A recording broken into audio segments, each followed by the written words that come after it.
నా ప్రధానమంత్రి, he is my prime minister Modi ji. How can he be used?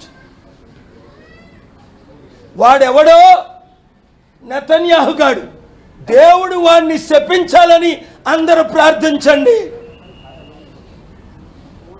Iran లీడర్కి చెప్పాను కమేనికి అనేక సార్లు, అడగండి కిరణ్ రిజిజు లాంటి వారిని, నాతో తిరిగిన పీస్ మేకర్స్ కాంగ్రెస్ లీడర్స్ని అడగండి, బీజేపీ లీడర్స్ని అడగండి, హెచ్టి సాంగ్లియానా గారి ఎక్స్ఎంపీ కాంగ్రెస్ లీడర్ని ఆయన అడగండి, వైస్ ప్రెసిడెంట్ బీజేపీ ఎక్స్ఎంపీ, వీళ్ళందరూ కళ్ళతో చూశారు.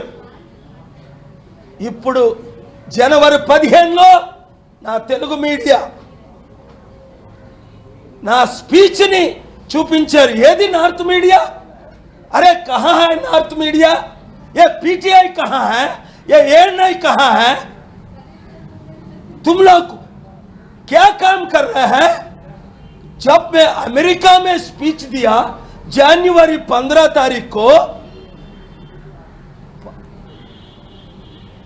145 सेनेटर कांग्रेसमैन उठ के क्लैप देके डॉक्टर पॉल को वेलकम किया था. तुम लोग कहां था? मैं क्या स्पीच दिया, प्रेयर किया, ये युद्ध को रुको, इंडिया से मदद लो, हम शांति के लिए काम कर रहा हूं. रिपब्लिकन डेमोक्रेट उठ के स्टैंडिंग ओवेशन देके मेरा को रिसीव किया था. अरे एक स्टूपिड है जोशी बोल के पीटीआई का, उनका दिमाग काम नहीं कर रहा है, वो बोल रहा है पीटीआई को मना कर रहा है.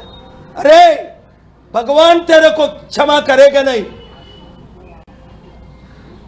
देखो इधर पीटीआई नहीं टेक्स्ट किया, पॉल डॉक्टर पॉल का प्रेस मीट कवर मत करो.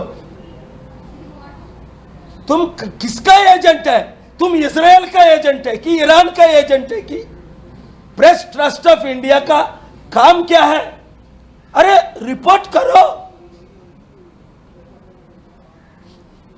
देश को बचाओ. सब मीडिया को मैं क्या बोल रहे, అందుకే నేను యుద్ధాన్ని ఎందుకు ఆపలేకపోతున్నానంటే వీళ్ళందరికీ యుద్ధాలు కావాలి కనుక. ఎవడ అజెండాతో ఆయన ఉన్నాడు. మోదీ గారు ఇజ్రాయెల్ ఎందుకు వెళ్ళారు అంటే ఇజ్రాయెల్కి మద్దతుకి వెళ్ళారా అంటాడు. అదే నెతన్యాహు ఓపెన్గానా, మోదీ గారు చాలా వందనాలు, మీరు మాకు మద్దతు ఇస్తున్నారు. దేనికి అంటే ఇజ్రాయెల్ ప్రపంచాన్ని నాశనం చేయడానికి మోదీ గారు మద్దతు ఇస్తున్నారా? మోదీ గారి నోరిప్పి మాట్లాడాలి, బీజేపీ స్పోక్స్ పర్సన్స్ మాట్లాడాలి. నాకు తెలిసిన ప్రధానమంత్రి మోదీ గారు ఇజ్రాయెల్కి మద్దతు ఇవ్వడం లేదు. వాడు వాడుకుంటున్నాడు, ఆ మెంటల్ గాడు, ఆ నెతన్యాహు గాడు వాడుకుంటున్నాడు మన మోదీ గారిని. ఆయన బీజేపీ పార్టీ అవ్వచ్చు, నేను ప్రజాశాంతి పార్టీ అవ్వచ్చు, పార్టీలకు అతీతంగా ఇప్పుడు మనం పనిచేస్తున్నాం. నా ప్రధానమంత్రిని వాడు ఒక పావులాగా వాడుకుంటున్నాడు.